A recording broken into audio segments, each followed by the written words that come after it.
Morning, Clerk Mobley. How are we doing with the quorum? It looks like we have just met quorum. All right. Well, then, before I officially call the meeting to order, let me go over our routine housekeeping items. Thank you for participating in a remote meeting. And of course, we'll do our best to facilitate a smooth meeting with public participation. Before we begin, I want to review some guidelines and general instructions. Please remember to silence your communications devices, such as your cell or desk phone, so that we will not be hearing any feedback or they will be causing any interruption during the meeting. And of course, for each agenda item, I will announce the time for public comment.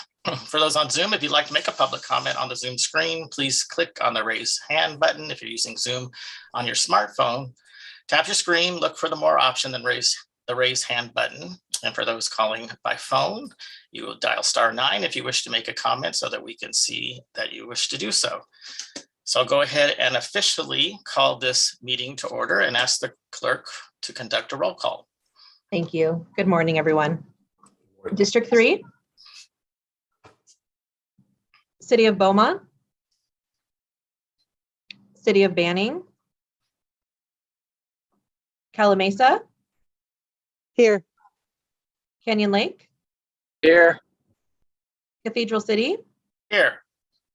Coachella, Here. Desert Hot Springs, Present. Lake Elsinore, Here. Marietta,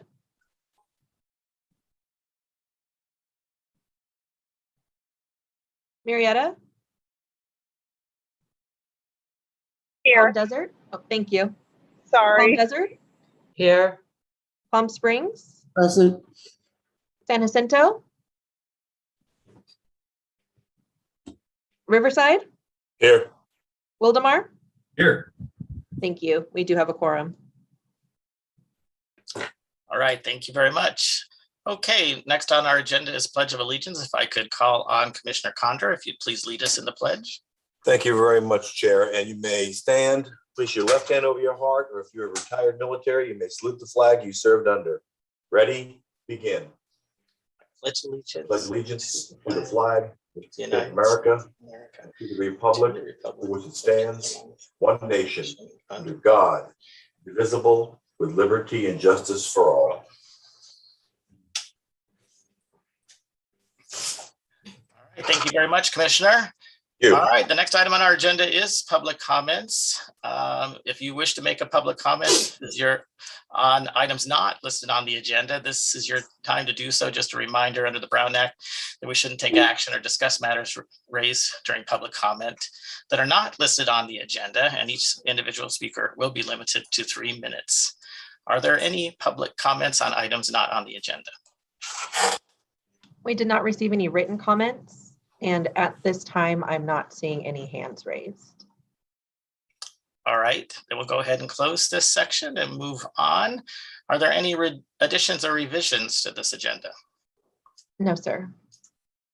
All right, thank you so much. All right, the next item is our consent item. We have just a couple of items on the consent calendar, 6A and 6B. Is there anyone that wishes to poll or make any comments on any items on the consent calendar?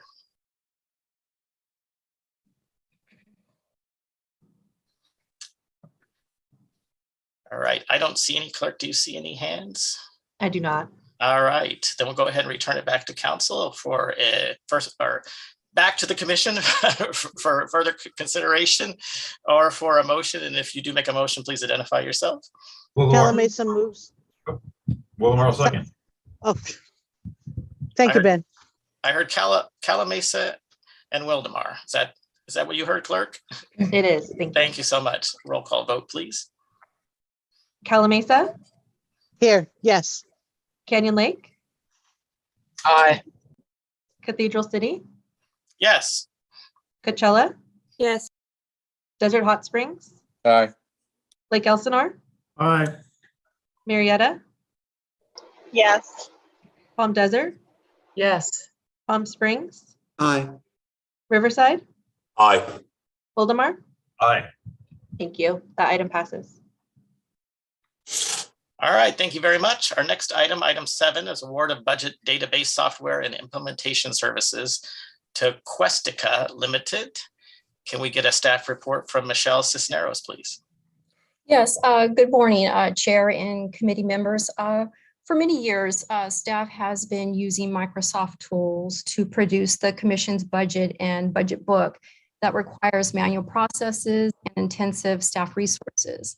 As the Commission has grown and anticipating growth in the future, not only with staff, but with Commission projects as well, staff does feel it's necessary to move beyond our existing tools and manual processes to develop the high quality budget book that many have relied upon. Staff is now desiring to obtain a best of breed budget database software that will help staff on timeliness and improving our internal operations. And we believe we can accomplish this by hiring a professional service of a qualified consultant to help implement and integrate a cloud-based or a SaaS budget database software and report developer. On May 10th, 2021, staff had issued a RFP through the Commission's Planet Bids website. Planet Bids had emailed 236 firms, 23 of which were located in Riverside County. 36 firms had downloaded the RFP, one of which was in Riverside County. Staff responded to all questions that were submitted by the potential proposers by the May 24th, 2021 clarification deadline. 7 firms had submitted responsive proposals by the submittal deadline, which was May 28th, 2021.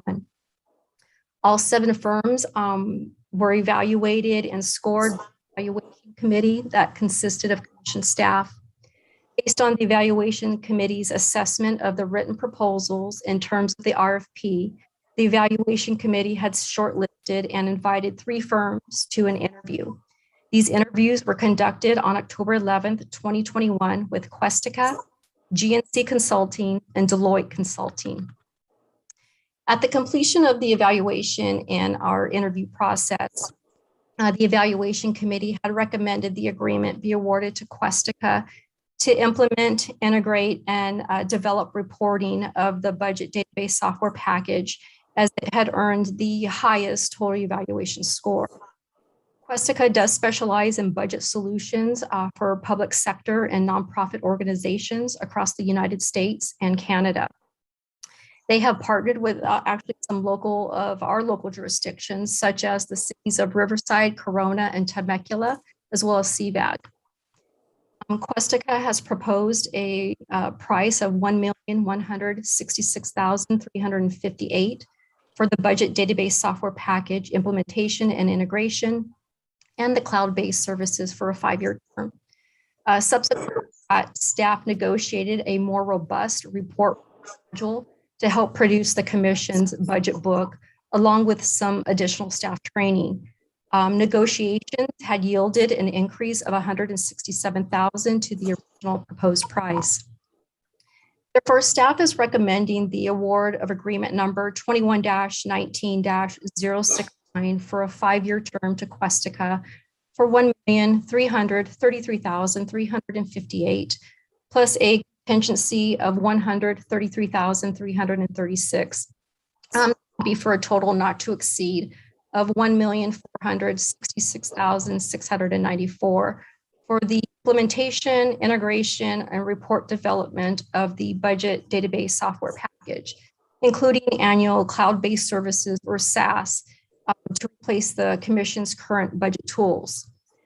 Staff is also recommending the Commission authorize our Executive Director, pursuant to legal counsel's final review, to execute the agreement on behalf of the Commission, and also for the Executive Director or her designee to approve contingency work up to the authorized amount pursuant to the agreement terms.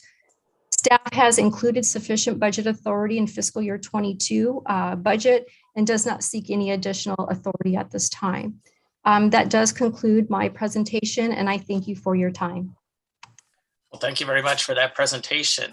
All right, commissioners, does anyone have any questions or comments before public comment? All right, seeing no one, we'll go ahead and open up for public comment. If you're a member of the public and have joined us and wish to make a comment, please indicate that desire now.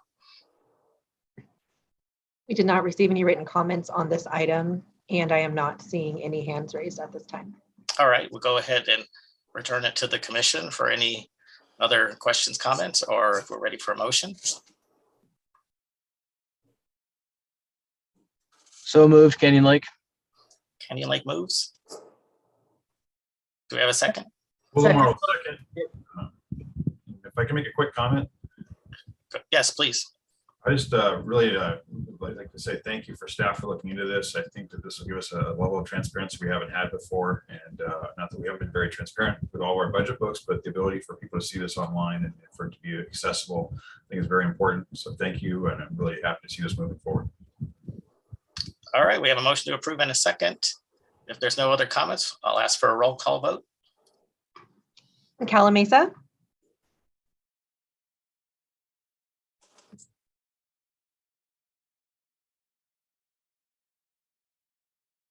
Calamesa, Yes. Sorry, I couldn't unmute. Canyon Lake, Aye. Cathedral City, Yes. Coachella, Yes.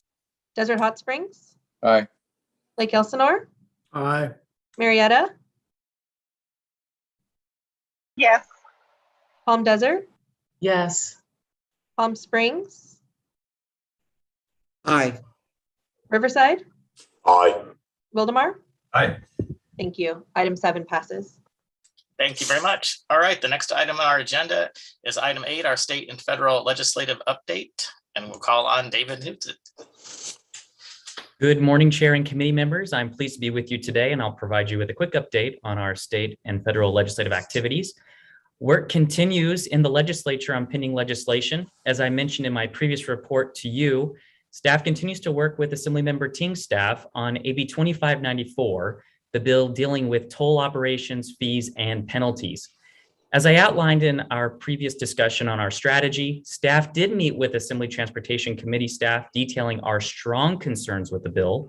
There appears to be general consensus and understanding from the committee staff that there are significant differences between express lanes and tolled bridges.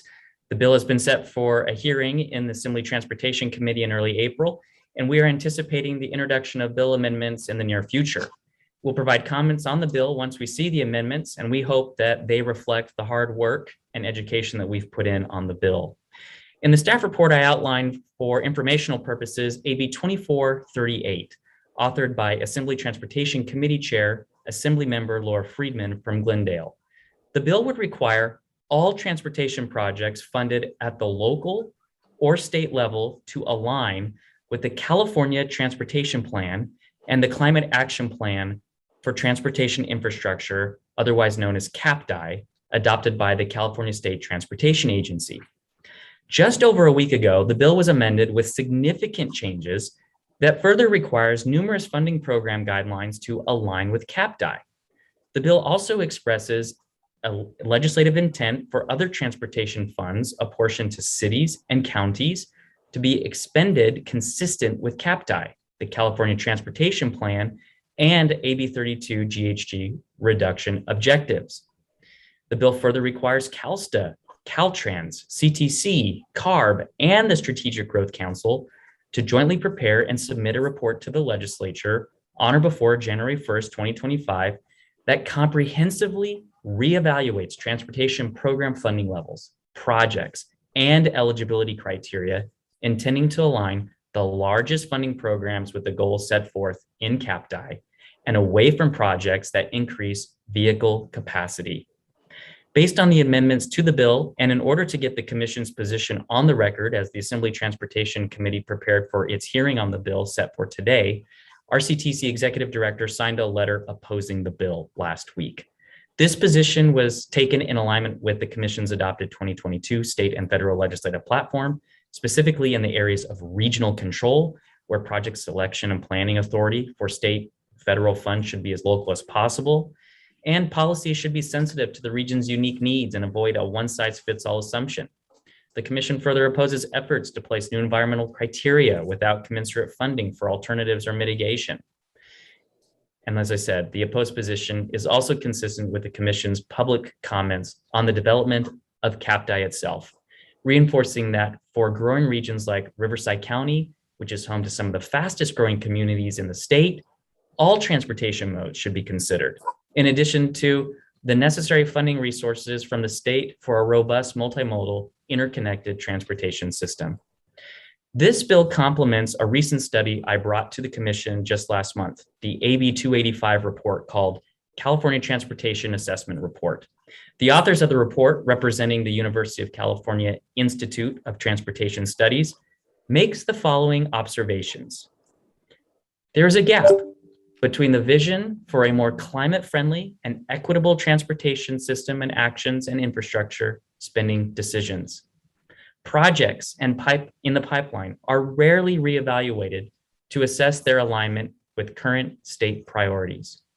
To resolve these major issues, the author's solutions are to align existing funding programs with state goals, update and better aligning among existing state and regional plans, reevaluate project and program funding and reviewing the current transportation project pipeline, and assess MPO and local government roles and responsibilities. The authors of the report make this statement: voter-approved sales taxes have become a major source of funding for transportation in California. As a result, it reduces the ability of state and regional agencies to steer investments and outcomes. The report further clarifies that because local measure funding programs can cover decades and do not necessarily comport with the state priorities, it means that they can have an outsized and sometimes contrarian effect on transportation outcomes in the state. In fact, local funding resources have become a large source of transportation funding in California. Local transportation measures like Measure A were required in order to ensure transportation projects could be delivered in our region, resulting from limited funding from state and federal sources. And meeting state and federal requirements does have an impact on project delivery timelines. This report seeks to provide recommendations on how to ensure these local funds are used in alignment with state climate action goals. The Strategic Growth Council is holding a series of stakeholder engagement workshops seeking feedback on this report. RCTC is participating in these workshops and will provide comments explaining the valuable work supported by the county's residents that the commission has undertaken over the last decades to ensure our communities are safely connected and the efficient movement of goods. As you can see by this report and the legislation we are watching, there is a concerted effort taking place to realign transportation planning and funding, which certainly will impact the kinds of transportation projects that can be delivered now and in the future, which we will have to plan for. Quickly turning to the federal update, the president is expected to submit his budget proposal today, and Congress is gearing up to consider new appropriation bills that will include earmarks. RCTC is reviewing possible projects for funding requests. This concludes my report. I'm happy to take any questions. Thank you very much. Thank you very much for that report. It's interesting. It seems like sometimes we take 2 steps forward and 1 step back. We get additional funding to be able to do projects, and then the policies under which we can do those projects are proposed to change in such a way that makes them much more expensive and sometimes impossible to do. So I do see Commissioner Middleton. You have a question or comment? Question. Could you give us an overview of what strategy we're following in terms of federal funding and state funding and outreach to our elected officials regarding the San Gorgonio Pass rail and Coachella Valley rail projects? Thank you, Commissioner, for the question. We are involved in a broad, comprehensive stakeholder outreach to our elected officials on the CV Rail project. We are seeking support at the federal level for funding for this project. We're trying to identify the appropriate grants that the project is eligible for project at the current phase. You might recall we are working on a Carisi grant that we've submitted. We're anticipating to hear back. That's a federally funded grant. We're hoping to hear back within the next few months. We've sought stakeholder and congressional support for that grant application in particular. It has wide support. And so that is an example of the kind of outreach and the kind of funding we're seeking at the federal level. I'd like to see And do you have any additional comments you'd like to make? I do. Thank you. So on the federal level, again, we are in the middle of a federal grant cycle. So there are rules that we need to follow as it's being reviewed by USDOT. But we have been very fortunate to have significant support from our delegation members on the federal side. From the state standpoint, first off, the fact that we were able to have the California Transportation Commission, I'm losing track of weeks, maybe it was 2 weeks ago or less than 2 weeks ago, approved both the regional improvement program funding at a little over 15 million, as well as the interregional transportation improvement program funding at 10 million. The fact that the California Transportation Commission approved the funds is a huge step up from in the states, from the state perspective. And I think a lot of the conversations leading up to that helped us garner support all the way up to State Transportation Agency on the project. I should also mention at the federal level, the support from Caltrans and the State Transportation Agency is very helpful at the federal level as well. And then I think, definitely a sign of collaboration amongst our delegation members at the state level. They have, David, correct me if I'm wrong, I think we now have almost unanimous support or total support from all of our delegation members in the state assembly and the state senate, who have all signed on to a letter to the governor asking for additional funds for the Tier 2 environmental document. So I would say we have very broad support from our delegation members in both Sacramento and in Washington, D.C. for the project. It's been fruitful so far, and that we have $25 million. We need additional funding for the project as well. So really our focus is on how do we get the full funding so we can start the Tier 2 environmental document. So that's really the key priority, is we need to get full funding to start the environmental document, the next phase. So I think it's going really pretty well. And not only have we had support from our delegation members, but some of our private sector partners have jumped in as well with their letters of support. And just for example, I usually have a regular meeting with Scott White with the Greater Palm Springs Convention Bureau. So Scott is regularly kept up to speed, and I'm sharing information with him so that he and his board members can also advocate at both the state and federal levels as well. They're a very important voice in this. Thank you. That's helpful. Please keep us in the loop so that if there are opportunities for us to advocate in our individual meetings with our electeds, we are at the top of page with what we need to know.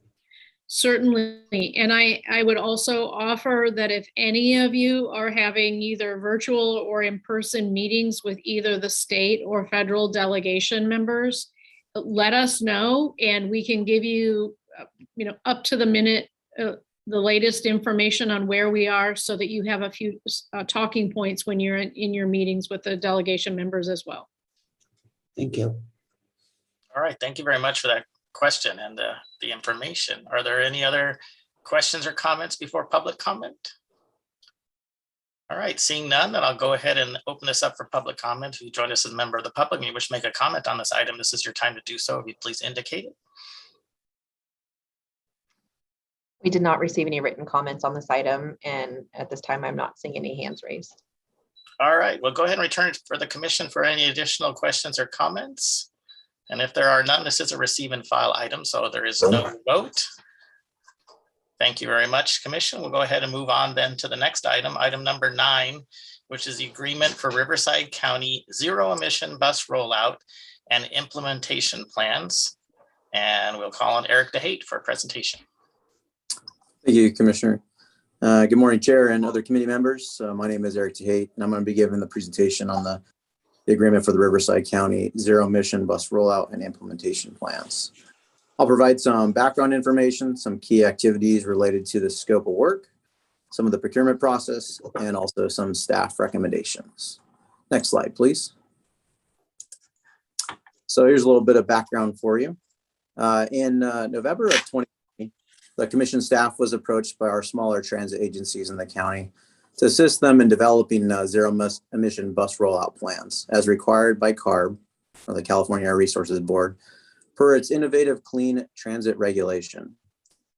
This requires that a ZEB rollout plan be submitted on behalf of the agency and how they will transition its entire fleet to zero emissions by 2040. These include the cities of Banning, Beaumont, Corona, Riverside, and Palo Verde Valley Transit Agency. Commission staff, always looking for other opportunities to use other people's funding, identified Caltrans Sustainability Transportation Planning Grant as a potential funding source to assist in this effort. We applied for the funding and we were awarded the STBG funds in June of 2021. The goal of this project that we applied for was to complete the required ZEB plans for CARB for the small operators and also prepare an implementation plan for all of the county bus transit operators. This will provide a ZEB master plan and assist us in the financial planning for the bus transit operators to zero emission fleets by 2040. Next slide, please. So here's a slide depicting the scope of work, at least the key activities, not all of it, but the majority of it is the key activities involves reviewing the existing conditions, including any demographics, service area characteristics, fleet sizes and conditions, the locations and statuses of charging and maintenance infrastructure for each of the operator service area. It also provides stakeholder engagement with the agencies involved with these plans, including public utilities, municipalities, and any private owners that might be directly impacted through the ZEB implementation. This also provides a detailed capital and operation financial analysis, comparing all of the ZEBs that we need to purchase, and also comparing it against the CNG or gasoline buses. That will also provide a longer term implementation strategy. These ZEB reports will be based on all the findings and conclusion of all the earlier work, and also provide a preferred mode or modes to transition to. So each operator might be slightly different than the other. We will also be seeking everybody's respective transit agencies board approvals based on these findings of the bus rollout and implementation plans for submission to CARB. And the implementation plan is the area of most concern of the commission as the financial oversight agency, as this will impact the funding the commission oversees and allocates through the annual short-range transit plan process. With this implementation plan, this will require a little bit more coordination with transit operators to ensure schedules are updated regularly and that operators pursue as much competitive funding available to assist with the transition of their fleets and facilities. The other thing I'd like to point out on the slide is the reason why the RTA and Sunline are separated off to the side a little bit more than the other smaller operators is that they've already completed their bus rollout plans and submitted those to CARB. But when we're looking at implementation plans to compile everything as a countywide report, so it's a little easier to see the total impact to Riverside County. Next slide, please. So a little bit about the procurement process itself. The RFP was released by staff on January 7th, 2022, and it was also posted to the Commission's Plan of Bids website, which is accessible through the Commission's website. Utilizing Plan of Bids, emails were sent out to 556 firms, 87 of which are located in Riverside County. Through the Plan of Bids website, 41 firms downloaded the RFP, and 2 of these firms are located in Riverside County. Staff responded to all questions submitted by potential proposers by the January 31, 2022. Of that, we received 4 bids, 4 firms. The first one is CTE, which is in Atlanta, Georgia, followed by HDR, Hill International, and WSP. Each submitted responsive proposals prior to the 2 p.m. submittal deadline on February 10th, 2022. And then utilizing the evaluation criteria set forth in the RFP, all firms were evaluated and scored by the evaluation committee, which comprised of commission staff and also the staff of the cities of Banning, of Beaumont, and also the Palo Verde Valley Transit Agency. We end up shortlisting the 3 firms to the interview phase, and those firms were HDR, CTE, and WSP. These were conducted on March 3rd, 2022. As a result of the completion of the evaluation process, the evaluation committee recommends contract award to the Center for Transportation and Environment, or CTE, to develop the project for a 2-year term as the firm earned the highest evaluation score. The table above is also included in the staff report and includes the 4 firms with the final rankings. I also have also on the line, in case you end up having questions at the end, Steve Claremont and also Savannah Gupton. Next slide, please. With that, the staff would recommend that the committee approve the following recommendations as shown above. I'll try to paraphrase for you. It's a award agreement 2262-00800 to CTE for a 2-year term in the amount of $412,676. There is a contingency of $41,267 for a total not to amount to exceed of $453,943. Authorize the chair executive director pursuant to legal counsel review to finalize the agreement, including any options on behalf of the commission. Authorize the executive director or designee to approve contingency work up to the total amount not to exceed as required for services, and forward to the commission for action. With that, I'd be happy to take any questions you might have. All right, Eric, thank you so much for the presentation. Commissioners, do you have any questions or comments before public comment? All right, seeing none, we'll go ahead and open this up to public comment. If you're a member of the public and wish to comment on this item, this is your chance to do so. If you please indicate. I do see we do have a commenter, Mr. Steve Claremont from CTE.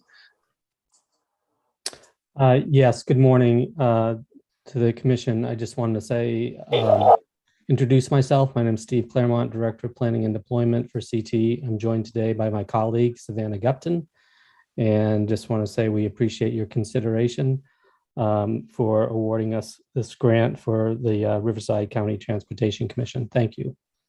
All right, thank you so much. Very nice to meet you. Any other public comments? Go ahead and return it back to the commission for any additional questions, comments, or if we're ready for a motion.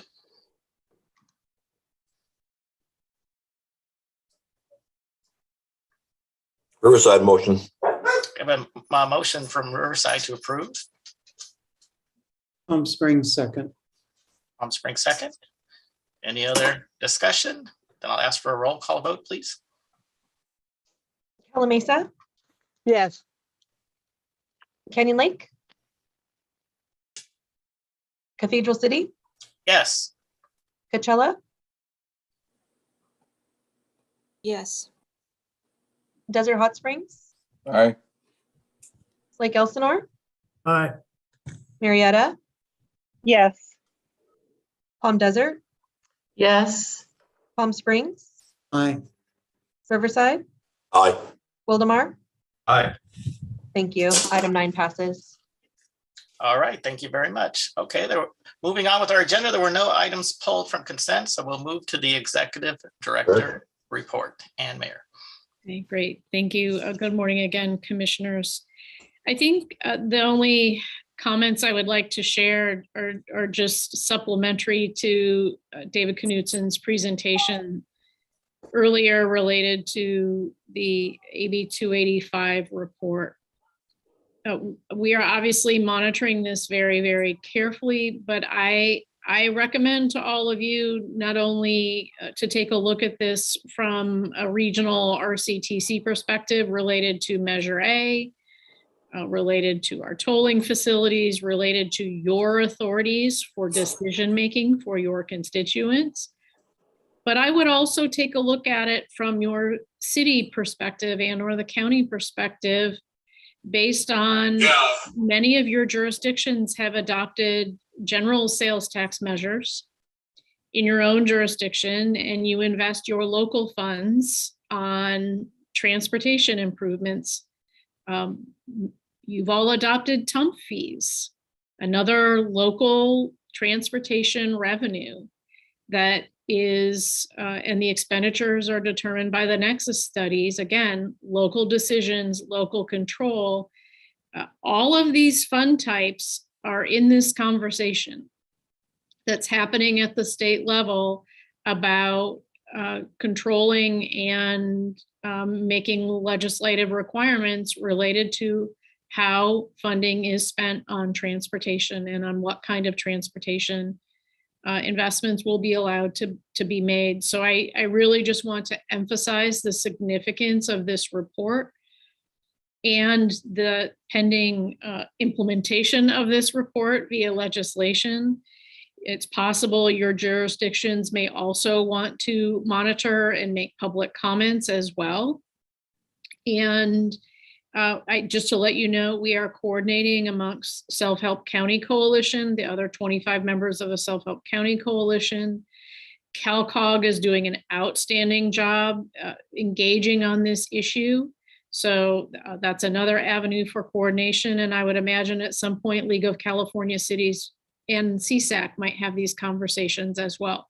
So this is a very significant issue, and you are going to be hearing from us on a regular basis about what we're seeing happening in Sacramento related to control of not only local funds, but also control of decision-making authorities, roles, and responsibilities. Thank you. All right. Well, thank you very much. Our next item is commissioner comments, and I see Commissioner Linda Molina. You have your hand up. Do you have a comment? Yes, I just had a comment for Anne that I would like to have the speaker points for this item so that I can pursue it from our city's perspective. Thank you. All right. Thank you very much. All right, commissioners, this is your chance. Any other comments of general interest to the committee? All right, seeing none. Wait, one. Commissioner Harnick. Thank you so much. Perhaps you can send those points to all of us. Thank you. Thank you so much. All right, anyone else? Okay, well, thank you, everyone. Just a reminder, our next meeting is scheduled for April 25th, 2022 at 9:30 a.m. Continue to watch your email to see if it will be live or Zoom or something else. And everyone be well, and we will see you then. Bye. Have a good week. Thank you. Thank you. Take care.